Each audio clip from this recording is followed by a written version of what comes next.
porte-parole du collectif pour la défense des villages impactés par le pôle urbain d'Aga Kholpa. Tey dañ fiy daje pour def point de presse bi pour waxtaan ak population Diass ak population sénégalaise yëpp ci problème boo xamante ne mooy le problème du pôle urbain d'Aga Kholpa. dañuy toll ci benn mbir moo xamante ne depuis quelque temps dañuy constater ne la mairie de Diass par l'intermédiaire de son maire Mamadou Ndione ñoom loo xamante ne bañoon nañu ko ci pôle d'Aga Kholpa bi ba ñu nekk ci ay waxtaan loolu bi mu ñëwee ba léegi loolu dafa bàyyi loolu li ci njëkk collectif bi dafa rejeter pôle d'Aga Kholpa avec des arguments plausibles ñu défendre ko fu ne depuis 1 an ñu ngi koy xeex Mamadou Ndione nag bu ñu ko falee ba léegi dafa am benn position nuancée par rapport au pôle d'Aga Kholpa. Avant ci campagne bi waxul woon lu leer bi mu ñëwee nekk ci mairie bi on l'a entendu ñu rencontré ko collectif bi rencontré ko mais li ñu constaté moom dafa nangu pôle bi te dafa nekk ci phase pour réaliser ko la nga xamante ne collectif bi xaaruñ ko ci moom population bi xaaruñ ko ci moom parce que population bi rejeté na pôle d'Aga Kholpa. Deuxième aspect bi ñu mën a wax bi ñuy tenir rencontre boobu ak moom ci mairie de Diass fii collectif bi tenir ko li ñu waxtaana nag moom ñu juboo ko ak moom mooy que dafa waxoon ne dana créer commission tripartite bu créer commission tripartite boobu collectif bi da ciy nekk municipal bi nekk état nekk ci mais gis nañ ne Mamadou Ndione ci boppam nekkul ci logique boobu. Deuxième aspect biñ ci mën a wax mooy que toujours dans cette lancée là Mamadou Ndione à travers li ñu xamante ne atelier d'information boo xamante ne état Sénégal organisé invité municipalité Diass invité collectif invité les représentants des villages ñun ñu ngi ñaawlu comportement Mamadou Ndione ci événement boobu parce que Mamadou Ndione moom jël responsabilité mu ne moom mooy tànnal dëkk bi ñi leen di war a représenter au niveau de cet atelier d'information et de partage loolu ñu koy naxarlu parce que loolu dañ ko considérer comme étant une dictature état woote ñu ne dëkk bi kenn ku nekk na tànn ay représentants moom mu forcé tànn. Je peux donner l'exemple de Diass moom moo tànn ñoo xamante ne ñoom ñoo doon représenté waa Diass te ñooñu musuñu àddu ci affaire collectif pôle d'Aga Kholpa loolu ñu ngi koy ñaawlu cette démarche unilatérale du maire dañ koy fustiger di ko naxarlu may nañ ko nag lu yàgg mais loolu dootu fi amaat. Deuxièmement bi ñu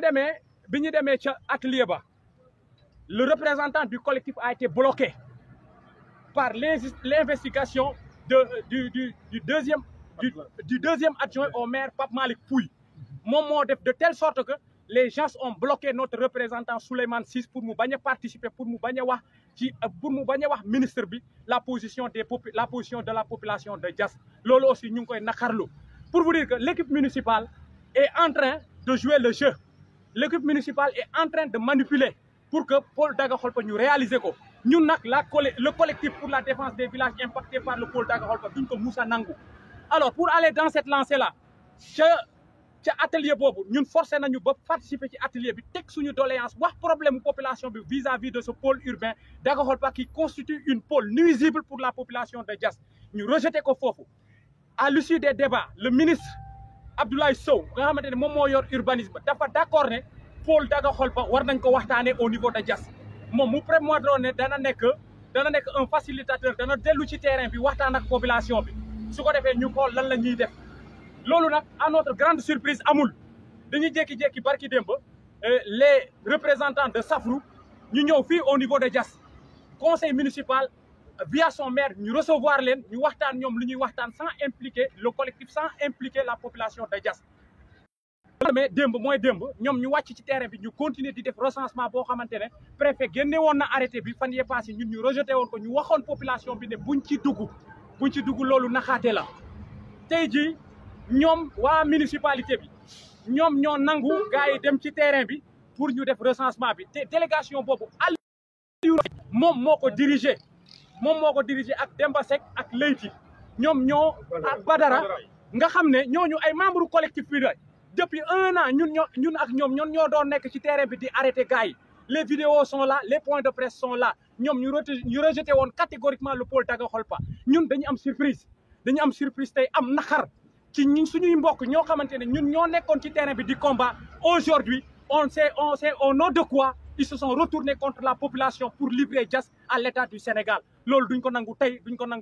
ñooñu waa Diass na ngeen xam ne seen doom yooyu ñu nekk ci municipalité bi ngeen amoon yaakaar ci ñoom fal leen def leen conseil ñoom ñoo nekk tey di wàcc ci terrain bi di recenser pour que nit ñi dem ñu indemniser leen ñun ñu ñàkk suñu suuf loolu tey duñ ko nangu ëllëg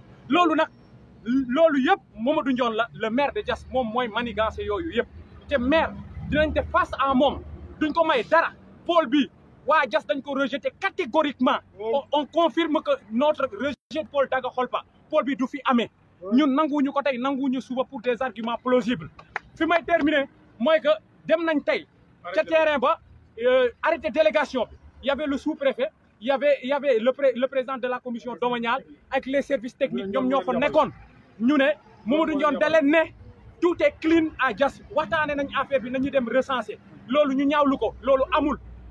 maire musul waxtaan ak population ba population nangu benn recensement loolu amul moo tax ñun ñu arrêté autorité yooyu ñu ne leen dañu dellu ba waxtaan am ñu soog a mën a continuer de waxtaan ñun ñu ngi naxarlu démarche maire na xoolaat boppam la Diass dañu am yaakaar ci moom pour fal ko te ñëpp xam nañ ne l'existence de Diass dépend de son foncier Mamadou Ndione mu ngi ñuy wax audit foncier mu ngi ñuy wax la cartographie de Diass ay mots français yu kenn xamul mais comment peut-on faire un audit comment peut-on faire un audit préparer une cartographie du foncier de Diass yow nga nekk di jooy suufu Diass joxe na port Ndayane recensement bi def nañ ko ba pare sans concertation Sakiraak ngi nii leer na tey jii mu invité loolu les autorités départementales pour ñëw ñu recenser pour ñu indemniser nit ñi mais où va Diass la jeunesse maa ngi leen di woo maa ngi woo ñëpp képp koo xamante ne tu es citoyen de Diass nga gëm Diass bëgg a Diass xam leen ne pôle bi bu amee fii Diass dina naxa saay maa ngi woo ñëpp l'opposition maa ngi woo les mouvements maa ngi woo jeunes maa ngi woo famille ngeen ñëw combat bi ñun ñu bokk ko on fait face à cet état prédateur foncier donc loolu laa amoon li may wax maa ngi jéglu